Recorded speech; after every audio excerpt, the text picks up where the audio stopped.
Hello everyone and welcome back to my YouTube channel with another useful and informative video.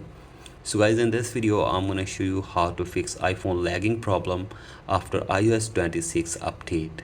So guys, if you have updated your device to the latest version, that is iOS 26, and your iPhone is lagging, here I will show you how can you fix it.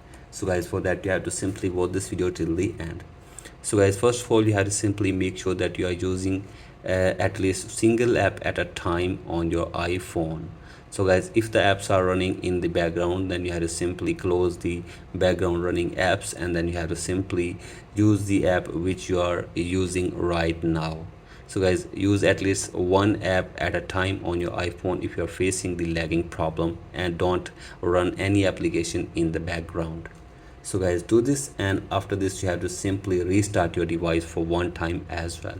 So guys, for that, press and release the volume up button and then down, and keep holding the power button until your device restarts.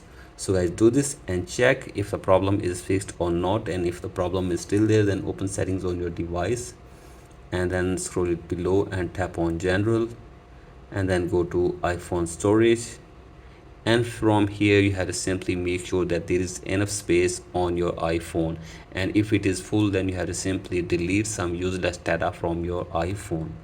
So guys, do this, and after this go back and now scroll it below and go to the VPN and device management, and make sure that there is no connected VPN on your device, and if there is any connected VPN, then you have to simply disconnect it. So guys, do this, and after this hopefully your problem will be fixed. So guys, that's it for today's video. Hope this video helps you. Please like and subscribe to my YouTube channel as well. Thank you.